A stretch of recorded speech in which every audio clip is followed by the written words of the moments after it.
Bueno, ahora pasaremos a la segunda parte del análisis de la SSR del eclipse, el cual produce mediciones rápidas y precisas de umbral en pacientes pediátricos. Vamos a ver el estudio investigativo. Entonces, este estudio fue financiado por la Fundación Oticon y la pregunta planteada fue cómo se compara el ACSR de eclipse con el mejor ABR en velocidad y precisión en un estudio clínico real. Este artículo es de acceso abierto, lo que significa que si vamos al buscador de PubMed lo podemos encontrar. Entonces, también puede estar disponible en la web de Interacoustics. Entonces, hablando un poco del estudio, se realizó en 3 importantes hospitales infantiles de Estados Unidos. El primero de Children's Hospital Colorado, bajo la dirección de Deborah Hayes y Kristen Euler. El segundo, el Cincinnati Children's Hospital, bajo la dirección de Lisa Hunter y Sue Windmill. Y luego el University of Carolina, bajo la atención de Patricia Roche y Emily Spitzer. Y sé que estos son nombres que han escuchado antes y de nuevo he de mencionar que el estudio fue financiado por la Fundación Oticon. Este fue el diseño. Muy brevemente se evaluaron 102 bebés y niños pequeños que iban desde menos de un mes hasta casi 5 años, pero la mayoría de estos sujetos tenían menos de 5 meses, algunos en anestesia, aproximadamente un tercio, y los otros 2 tercios bajo sueño natural. Se evaluaron las 4 frecuencias por ABR y ASSR. Y el orden en el que se realizaron las 2 pruebas fue aleatorio, completamente aleatorio. Algunos sujetos tenían primero el ABR, otros primero el ASSR. Ambas técnicas utilizaban el mismo estímulo, que son C-Chirp de banda estrecha, los cuales pues son estímulos excelentes porque ambos tienen la ventaja de tener una amplitud bastante buena, que mejora la capacidad de detectar rápidamente la respuesta y obtener respuestas a niveles muy bajos. El ABR se utilizó con la detección automatizada conocida como FMP y se utilizó un nivel de confianza del 95% para detectar el umbral. El ACSR también se utilizó con un 95% de confianza. Y bueno, hablaremos más adelante de la configuración de esa detección. Todo se realizó con el sistema Eclipse, por lo que se tenían los mismos amplificadores, los mismos electrodos, los mismos auriculares. Nada cambió, pues excepto la ventana del software que se estaba ejecutando. Entonces se hicieron las 2 evaluaciones en la misma sesión. Y las medidas de comparación que se realizaron fueron el tiempo de la prueba y el nivel de umbral. Entonces son 2 puntos de comparación bastante simples. Bueno, aquí vemos una diapositiva con bastante información. Esencialmente pues se ven los resultados obtenidos en el estudio. Entonces aquí están los resultados de 500, 1000, 2000 y 4000 hercios. En el eje X se ven los resultados del ABR y en el eje Y los resultados del ASSR. Nuevamente aquí hay una línea, en este caso de color gris, que nos muestra pues cómo sería como un resultado perfecto. Entonces si tuviéramos el mismo resultado para ambas técnicas, pues allí se ve como la alineación. Estos son pues unos gráficos de burbujas y la burbuja grande significa que varios puntos están alineados allí. Bueno, entonces como podemos ver teníamos muchos sujetos con audición normal y esto es simplemente porque se tomaron a todos los participantes. Al igual que con otros estudios, aproximadamente la mitad de los bebés y niños pequeños que se evaluaron tenían una audición normal. Entonces, aquí vamos a ver que hay unas estadísticas de R cuadrado. Entonces, el R cuadrado de 0.95 quiere decir que hay una muy buena correlación. La diferencia entre los datos de ABR y ASSR es que en este estudio los umbrales de ASSR fueron ligeramente más bajos. Estos son los umbrales corregidos y fueron en este caso más bajos incluso que los de ABR. Y podemos ver que hay un cambio en la diagonal. Por ejemplo, aquí que nos indica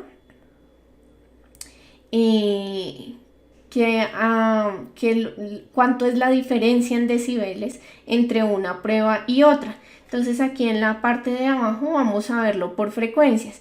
Entonces, por ejemplo, para 500 Hz el cambio fue de 9.3, para 1000 Hz fue de 6.3 decibeles, para 2000 Hz fue de 1.7 y de 0.8 para 4000 Hz. Entonces vemos que en 4000 Hz esas diferencias pues no eran realmente significativas, no eran estadísticamente significativas.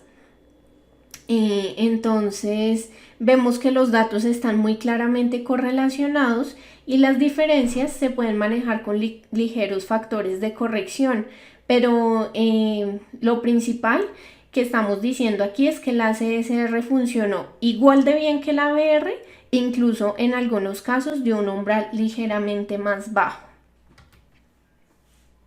Ambas pruebas se realizaron en un tiempo de prueba realmente excelente.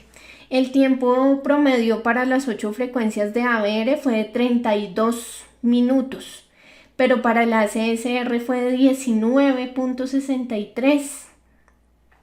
Y esto pues realmente es muy significativo. No solamente estamos por debajo del promedio de 45 minutos que hablamos anteriormente, sino que con el ASSR estamos incluso un poco menos de 20 minutos.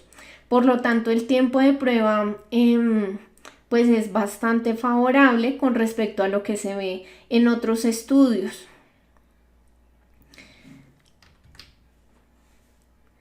Bueno, una vez más vemos una gráfica de datos de sujetos con audición normal y esta vez hemos agregado los datos del estudio que les acabo de referenciar. Entonces, en este caso también viene un estudio que fue realizado en Brasil por Rodríguez y Luis. Y en este estudio ellos también utilizaron el ASSR de Eclipse exactamente con el mismo protocolo que se usó en el estudio de la doctora Sininger, excepto que en el estudio de la doctora Sininger se detuvieron cuando se alcanzaba un umbral de 10 decibeles, ahí terminaba como la prueba. Pero pues ya viéndolo en retrospectiva parece que se pudo haber hecho un poquito mejor porque los umbrales son un poquito más altos aquí en 2000 y en 4000 con respecto a este estudio de Luis, que realmente pues ellos probaron el umbral hasta lo más bajo que se pudo alcanzar. Bueno, entonces recordemos que estos datos reportados corresponden al factor de corrección, al umbral con factor de corrección que nos arroja el eclipse y lo que nos da una sensibilidad de detección mejorada, así como el uso de los estímulos CHIRP. Entonces aquí vemos pues que hay una mejoría bastante significativa de el ASSR de Eclipse con respecto a las tecnologías anteriores. Bueno, vamos a ver otros estudios de 2009 y 2010 publicado por Van Menen and Staples. Y vamos a, en ese estudio pues Se comparó la tecnología de ASSR anterior, sí, o tradicional, con el ABR. Entonces es muy similar al estudio que hizo la doctora Sininger en el año 2018. Entonces vamos a ver aquí prácticamente una comparación directa entre el eclipse y la tecnología anterior. Entonces, en el estudio de 2009-2010, pues vemos que se está utilizando una SSR tradicional versus un ABR tradicional con tono burst. Y se usó una prueba de amplitud en una sola frecuencia de modulación de la SSR. Entonces, en el caso del eclipse, se usó una muestra Q multiarmónica, en ese caso pues de 12 muestras armónicas, se analizó la fase y la amplitud, lo cual se describe en otros estudios.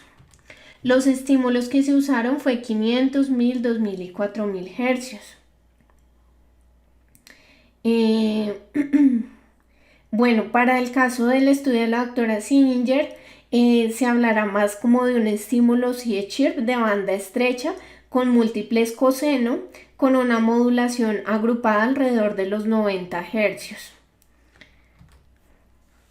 En el caso del estudio de Staples, se utilizaron estímulos Blackman de ABR y unos tonos de ventana de 39 por segundo.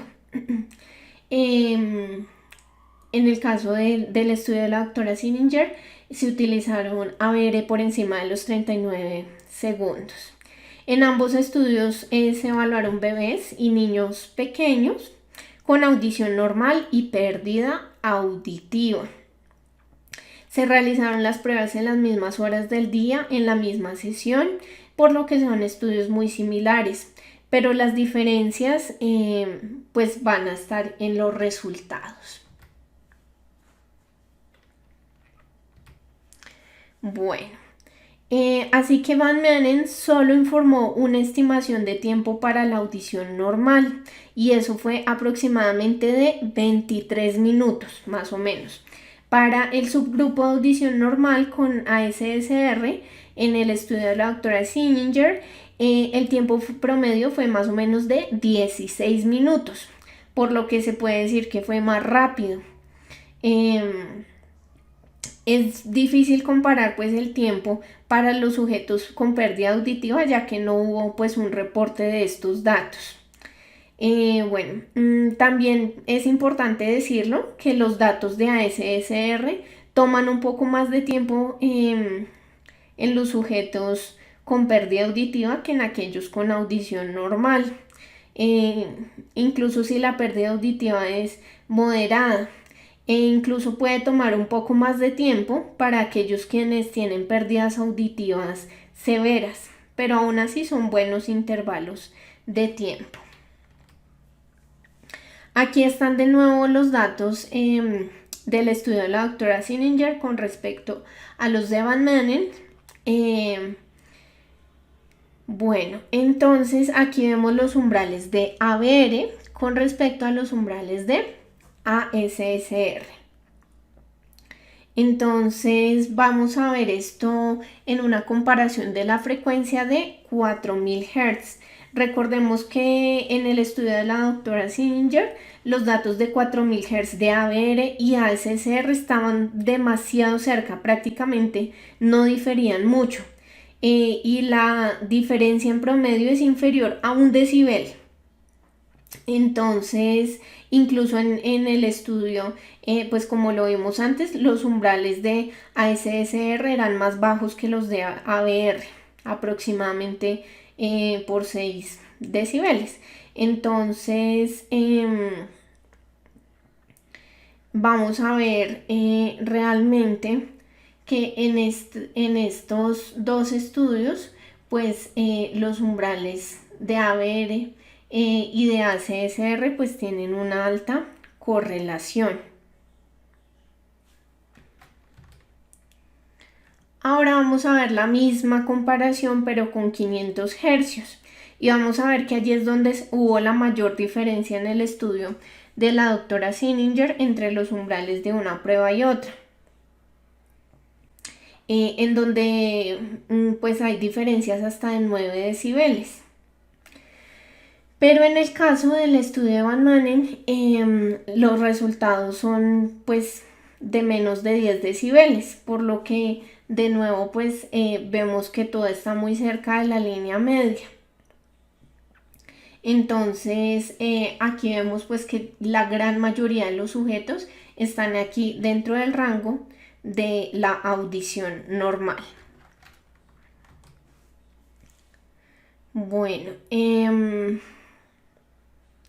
entonces aquí hay una comparación como ya de todos los datos en general y se muestra que en el estudio de la doctora Sinninger el umbral de ABR menos el umbral de ASSR. Entonces, en este caso, el umbral más bajo, pues fue de... El umbral más bajo fue este de 4000 hercios, que corresponde a 0.81, y pues haciendo como la correlación de respuesta también para 4000 con respecto al estudio de Van Manen es de 7.09. Esto nos da pues una puntuación de diferencia bastante buena. Digamos, la frecuencia que tuvo mayor diferencia fue 500 Hz con 20 decibeles de diferencia entre un estudio y otro. Entonces, ¿qué nos dice esto? Que con la tecnología del eclipse estamos obteniendo 20 decibeles más de sensibilidad en relación con el ABR. Entonces, también es de anotar que la respuesta de 500 Hz siempre ha sido la más difícil de detectar. Entonces, vemos que hay una mayor sensibilidad aquí en 500 Hz, pero en general a lo largo de todas las frecuencias. Entonces, vamos a ver que esto se correlaciona con la sensibilidad del algoritmo de detección en sí. Listo, entonces aquí vemos realmente pues las diferencias entre un estudio y otro, la cantidad de decibeles por umbral, y pues el mayor fue 500, el menor fue 4000, pero aún así pues hay una alta correlación.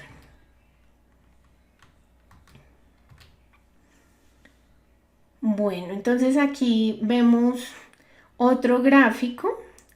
Estos son datos de sujetos que tienen audición normal. Aquí se comparó pues el estudio de Van Manen con uno de Rodríguez y Luis, realizado en Brasil, y hay grandes diferencias en la evaluación de niños con audición normal. Entonces aquí vemos pues esto en relación a los estudios de la doctora Sinninger, pues realmente pues, la tecnología del eclipse es bastante mejor. Entonces, ¿cómo llegar allí? ¿Cuáles son esos elementos de rendimiento que harán que la SSR sea aceptable para las pruebas electrofisiológicas con bebés y niños pequeños? Bueno, lo primero es que debemos detectar las respuestas en o muy cerca del umbral comportamental. Debemos ser capaces de producir estimaciones, buenas estimaciones, para los niveles de audición en pacientes pediátricos, y el eclipse es capaz de hacer eso. Tiene que predecir audiogramas de 4 frecuencias en cada oído en una sesión de sueño natural de menos de 45 minutos. Y pues como ya lo vimos, incluso en el estudio de la doctora Sinninger se hizo en menos de 20 minutos. Y en los sujetos con pérdida auditiva, pues sí, también se logró en menos de los 45 minutos. Entonces, pues ya podemos decir que con la tecnología de Eclipse se cumplen todos estos requisitos para que pueda ser avalada y utilizada como una prueba de rutina.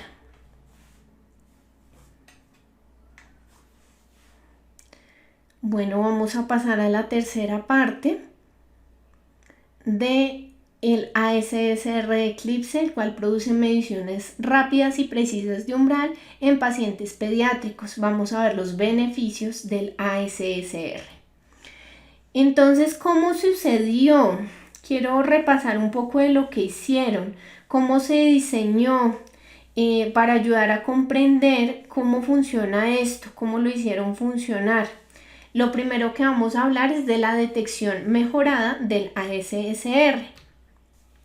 Como podremos recordar la primera diapositiva que hablamos de la detección, había dos estímulos, uno con 85 Hz y el otro de 95 Hz. Bueno, aquí vamos a ver uno a 90 Hz.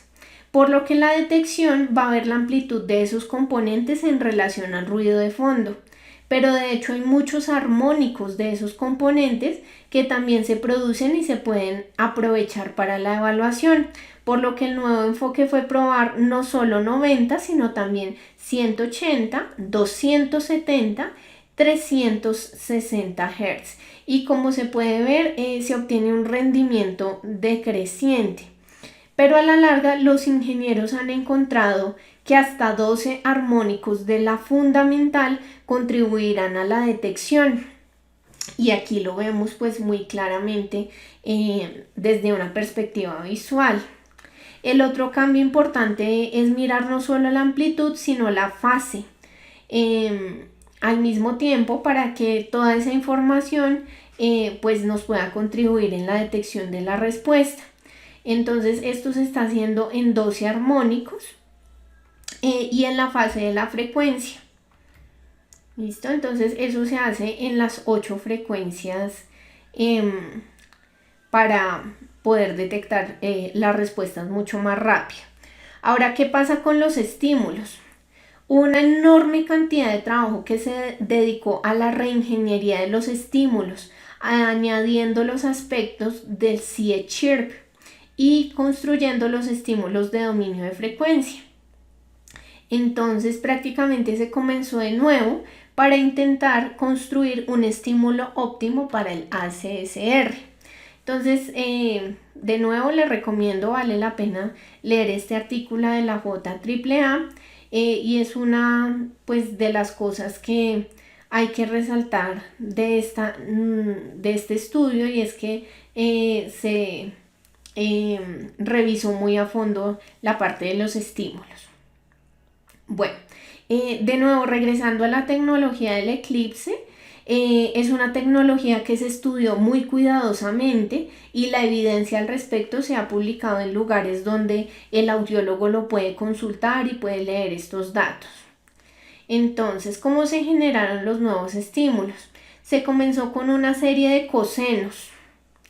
Entonces, estos cosenos inician o más bien en el dominio de la frecuencia, no en el dominio del tiempo. Y se crearon una serie de tonos puros, esencialmente agrupados en este caso, por ejemplo, en 500 Hz. Esos tonos puros están separados por 90 Hz, es decir, a una tasa de repetición de 90 Hz, por lo que es bastante sencillo. Entonces aquí vemos la forma de onda de ese tiempo en particular. Entonces se decidieron pues utilizar varios de esos cosenos, hasta 8 cosenos, para poder realizar esa repetición. Entonces lo que vemos acá es que se hizo como una disminución de los cosenos que están aquí en los extremos para pues disminuir algo de la ondulación entre los estímulos. Entonces, una de las cosas que hizo el uso de estímulos de coseno fue que amplió la respuesta. Entonces, justo en este ejemplo, para 1000 Hz, vemos que hay una frecuencia central, que es la de 1000 Hz, y se obtiene una respuesta un poco más amplia y plana, y luego otra respuesta que es un poquito más estrecha, aquí en la parte de abajo. Entonces lo que se hizo fue mejorar esa detección de la respuesta, mejorando la amplitud del estímulo porque se activaron más respuestas en ese rango. Entonces vemos un espectro estrecho de una octava en comparación pues con un tono burst. Bueno, hablaremos de las características del CIE-CHIRP. ¿Cómo se agregaron las características del CIE-CHIRP? Entonces, el CIE-CHIRP son una forma de contrarrestar la onda viajera en la membrana basilar. Entonces, aquí es como si viéramos una cóclea desenrollada y vemos pues una activación que se realiza con un estímulo clic. Entonces, con el estímulo clic lo que sucede es que las altas frecuencias se activan primero, seguido de las frecuencias medias y bueno, por último las frecuencias graves. Entonces, eso va a generar como un retraso en el tiempo allí. Y ese retraso en el tiempo es el que causa algunos problemas con la amplitud de la respuesta.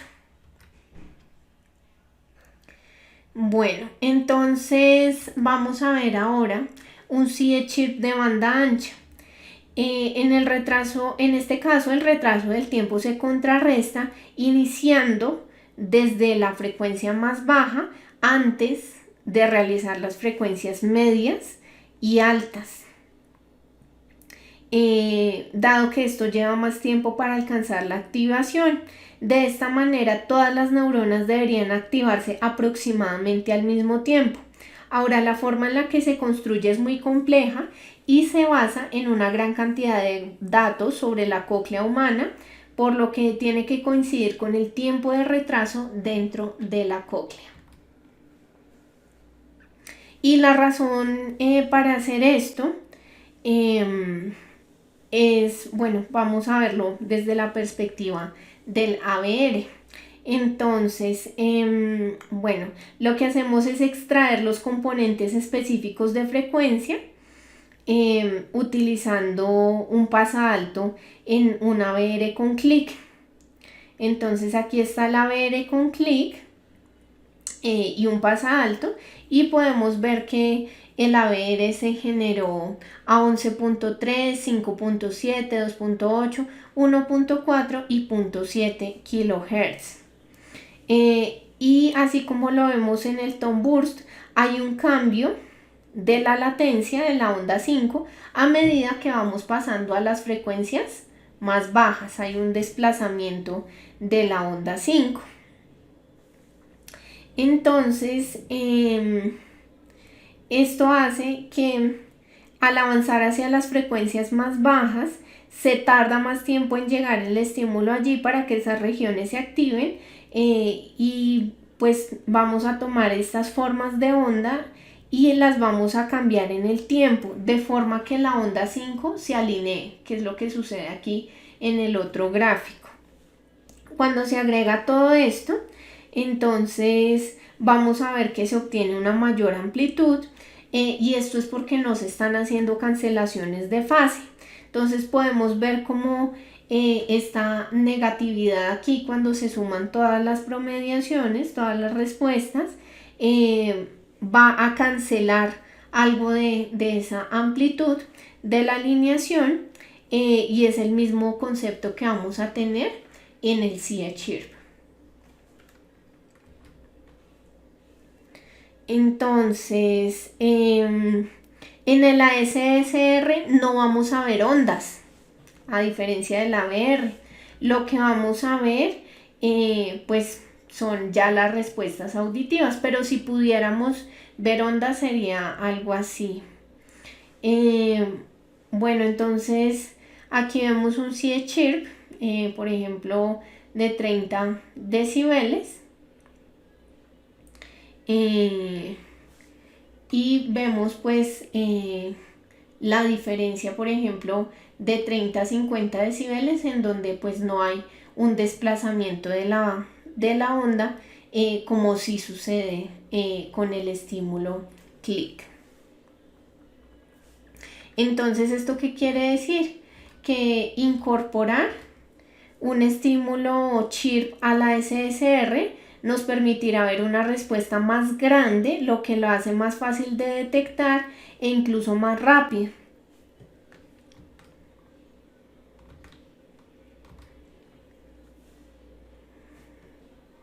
Entonces aquí vemos de nuevo esta comparación entre 30 y 50 decibeles del chirp y el clic, en donde pues vemos esas grandes diferencias de amplitud.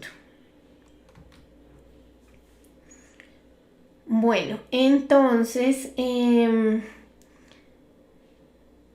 vemos que los retrasos en los componentes de frecuencia del CIE-Chirp se basan en los datos de latencia de sujetos humanos.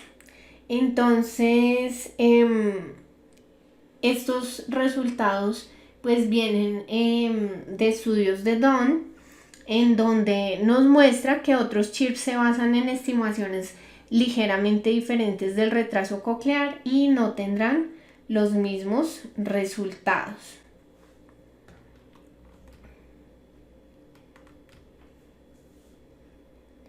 Bueno, ahora hablaremos de los estímulos de banda estrecha. Entonces vamos a hablar nuevamente del desarrollo de los estímulos. Y aquí está el estímulo como tal, con los componentes de frecuencia en esos niveles.